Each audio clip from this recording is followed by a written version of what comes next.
And I'm sorry if my words mess with your head. Yeah, you think that you're better off dead. Yeah. She called me acting all sad, damn.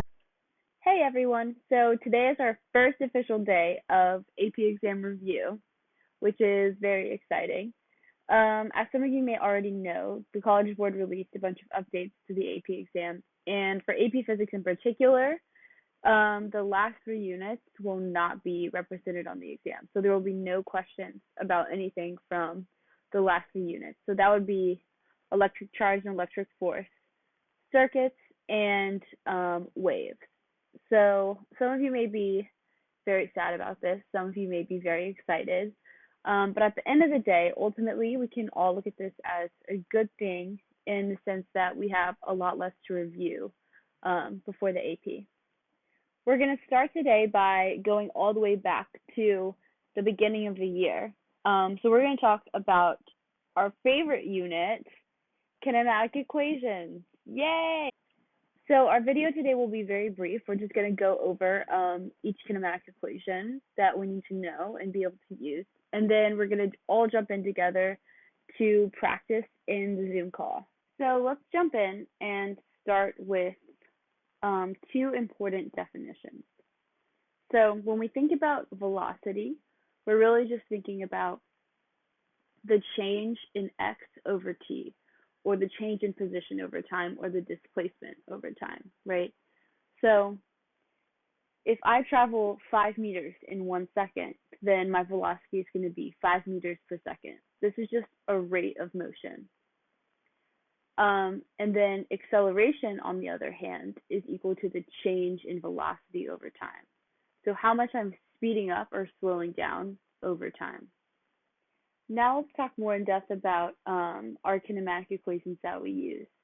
So we have this first one, x equals x initial plus v initial times time. So my final position, whatever position I'm at time t, is equal to my initial position plus my velocity times time.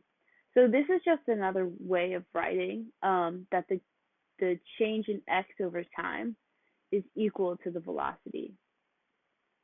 And keep in mind that you can only use this equation if you have an acceleration of zero, or rather a constant velocity. So we only use this first equation when our velocity is not changing. The other three equations are explicitly used when we do have acceleration or we do have a change in velocity.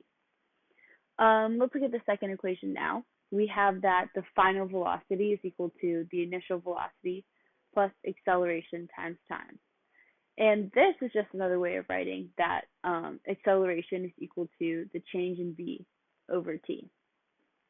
So if we start at a certain velocity, right, our initial velocity, and we accelerate for a certain amount of time, if you plug all that in, that's going to be equal to the final velocity at that time.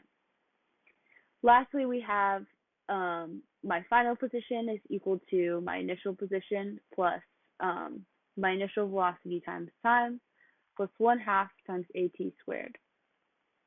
So keep in mind, I often write this equation in class as change in x equals v0t plus 1/2 at squared, right? Because if we subtract the initial position on both sides, we get final position minus initial position on the left side, which is just equal to change in x.